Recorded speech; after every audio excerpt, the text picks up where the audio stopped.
If I had to summarize this album and this artist into one or a few sentences, I would say that Rich Brian is Asia's answer to can somebody be as generic and very average as a Little Yachty? Or, better yet, Rich Brian is what would happen if Little Dicky and G-Eazy decided to make a cultural appropriating rap baby together. He has the technical skill of a Little Dicky when it comes to rapping, but he has the generic subject of a G-Eazy when it comes to what he's rapping about. His lyrics, his beats say he's 21 Savage, but his lyrics say that he's 21 fucking average. Now, the internet hype sphere is pretty much overblown when it comes to this particular artist. He comes from Indonesia, which is pretty nice. And of course, he blew up with a song called The Stick, where he acted pretty much like a gangster, but he ain't about that life. He's kind of like Asia's answer to fucking Slim Jesus. Slim Jesus in the cut, pretty much. Except he has a little bit more, you know, buzz around him. Of course, he did the song Gospel, which Triple X Tentacion, which was pretty great, you know, pretty nice artist. He blew up after that stick, and he's only 18, about the same age as Little Yachty. Now, when it comes to the track listing, you will have track lasting maybe 1 minute, maybe 2 minutes. Towards the end, you have a lot of tracks lasting only 2 minutes, like Kitty, Little Prince, just a whole bunch of shit. You can tell that he kind of maybe really pushed this whole album out a little too fast and not really develop these songs, of course. Like for instance, on a track called Kitty, he does this little thing at the end, which I thought really could have worked if he actually introduced like the whole Mike character early. This is like a 2 minute track, and it turns out that Mike, he actually slept with his sister. He called up Mike and got this girl from the club and fucked her, and then he was riding in Mike's car, and it turns out that, that was Mike's sister. The problem is you just introduced Mike, and it's not like a big shock. Like, all Mike did was to ask, hey, let me see the girl. Oh, shit, it's my sister. It's not like Mike was talking about, hey, we plowing these hoes. These hoes ain't shit. It's not like that. Story-wise, it just freaking sucks. It's like me opening the door and seeing that the mailman's trying to drop me shit, and then the mailman finds out, oh shit, that's my sister, man. Oh, ha ha ha. Is it that quirky as fuck? Also, on the song Amen, he says that he does this whole rap game for people who look like him. So girls can look at people who look like him and remind them of him. And I was about to do an insert Asians joke here about all Asians looking like, but never mind. Fuck that shit. But yeah. I was just saying maybe somebody could say, oh wait, it already does. But hey, I'm just being a jerk. But on a serious note here, on the tracks like Amen, he says he's passing out numbers to any girl. Like, that seems a little desperate. And a track like Cold, he says that he saw a car crash and it reminded him of his relationship. And I'm like, who are you? The Weeknd and fucking the Hills video? Like, what's up with that? Hmm? Also, in a track like Cold, he confirms that he's pretty much a hypocrite, as he says that he cheats on girls but then gets sour when they cheat back. And also on a track like Cold, he says that he doesn't use the triplet flow because he's not an amigo. But he does feature a amigo on Attention. And hell, if you're gonna give them credit for making the triplet flow, you might as well do give them credit for making the skirt skirt flow.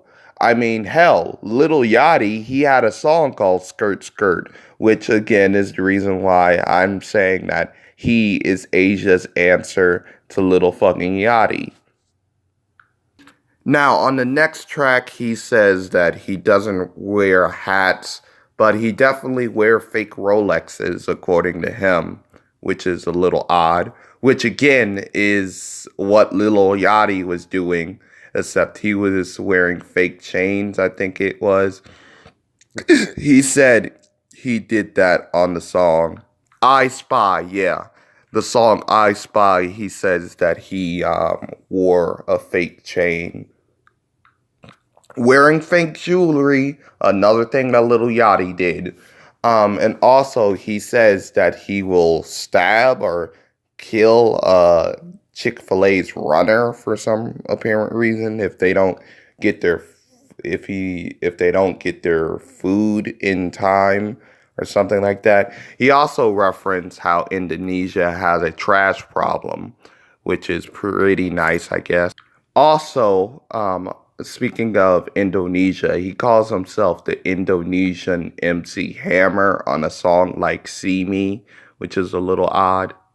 On a song like Introvert, he says he'll suck his own dick. But on a song like Enemy, he finally gets the idea of actually getting a girl to suck his dick. He said that he will get his girlfriend to suck your dick. Pretty nice. Also, on a song like Attention, he says that he has, of course, he's strapped like ISIS, which will definitely get you some attention from, the FBI, you know. And also, he says that he wants space like astronauts. Like, wow. Very, very, very generic simile. Like, damn. And on a song like Trespass, he has this little awkward skit where he calls as his grandmother and says that, I don't know if you remember me. I mean, a little odd. I think all of us remember our grandmothers. Unless he has like a bad relationship with his grandmother. But then again, how many grandmothers can you have? You can only have two. So I'm like, what the fuck? And he also referenced like seeing the president. And one thing I'm saying is I hope he didn't trespass to like see him. He also referenced Trespass as being the second track, which actually it's like the seventh track on the album. But on a song like Arizona, he says that that's the last track. So he finally finally get tracks with his track. He kind of finally can track his tracks. So that's nice. Flight is a literal coming to America story, which he talks about how he produced with Pharrell. Awesome, man. Awesome. You know who also produced with Pharrell? Justin Timberlake, who like yourself has a awkward reference to like a state, Arizona. I don't know why he just randomly picked Arizona for some shit like that. Now you have Little Princess, which quite possibly be debated as the best song off here, next to the worst song, which he referenced how he's Lamar and he still can't go to the bar, which is something that Little Yachty did. Like he says he still haven't had a sip of beer. So again, another Little Yachty reference. You know, I'm just coming up with these. And he also makes an obvious reference to Dwayne The Rock Johnson, except saying that girl sucks his Johnson. So again, he finally comes up with the idea of a girl blowing him instead of him blowing himself. So we end off the album with Arizona, which of course he says that he's cute, so you might want to hide your sisters. And I was like, dude, I had the idea ever since Kitty, shit like that. All right, and he also says he loves the girl, so he's a feminist, which I don't know. If he breaks up with a girl, does that make him a sexist by his thought pattern? I mean, this is the most awkward feminism reference since Macklemore's last album, I have to say. But overall, this album, it was quite overblown in height and not personally my cup of tea. I'm gonna give this young man a 4. He's really like the answer to, hey, does Asia has a little yachty? Except this time he can't really, doesn't really have a weird voice. He kind of has this deep voice, which really is intimidating. I wish he really stuck to the whole stuff he was doing as Rich Chigger. My personal opinion, don't be butthurt.